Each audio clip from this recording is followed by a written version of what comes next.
观众朋友、网友朋友，大家好，我是付前少。最近美国通用电气公司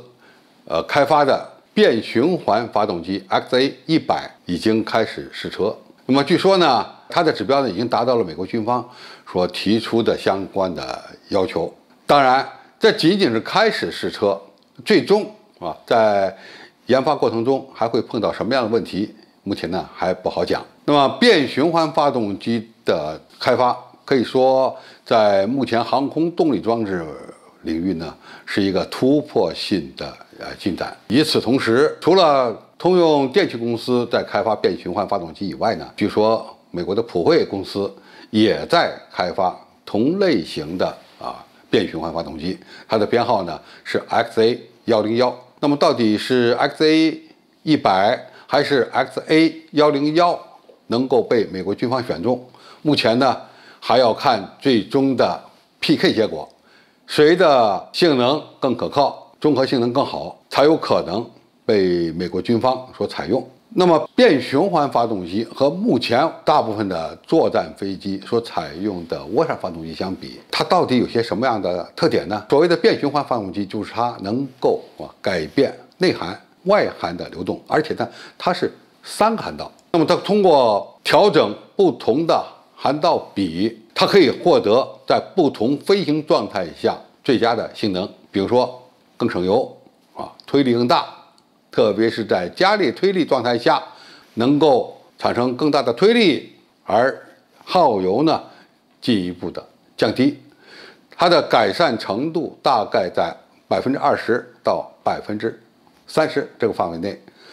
它既能适合亚音速巡航飞行，也能够适应超音速飞行。无论在哪个飞行段进行飞行的话呢，它都可以大的节省耗油量。那变循环发动机似乎成为未来军用作战飞机的动力系统。那变循环发动机呢，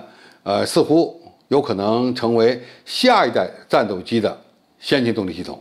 那么这样的动力系统可以说效益高、推力大、推动比好，特别是机动能力、巡航性能都大有好处。但是这样的发动机要比普通的涡喷发动机、涡扇发动机复杂的多，因为它要有一大套的调节机构来控制它不同的涵道和流量。这样的一个装置可以说它的复杂度要比以前大幅度的提升。那么怎么来保证它的安全性、可靠性？这又带来了一个新的问题。那么最终变循环发动机是否能够成为未来战斗机的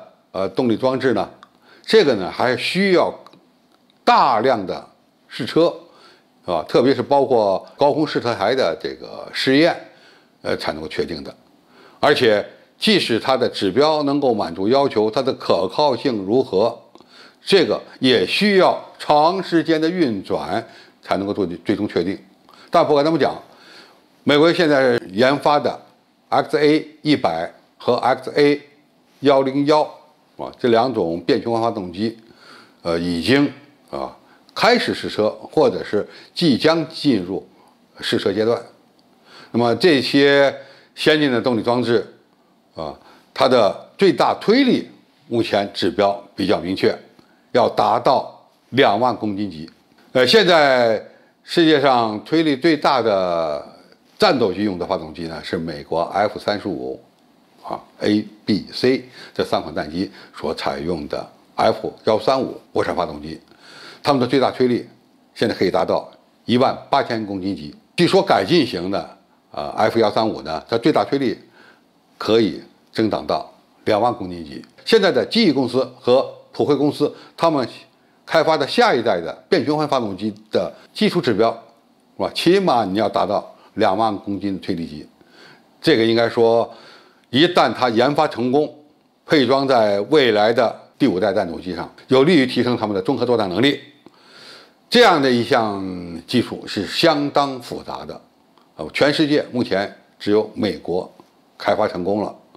那么开发成功，不见得它就能够马上装机使用，只有经过长时间的严格考核，最终呢，它技术才能成熟，才有可能被未来的战斗机所采用。那么在试车阶段或者是试运行阶段，它会遇到什么样的问题，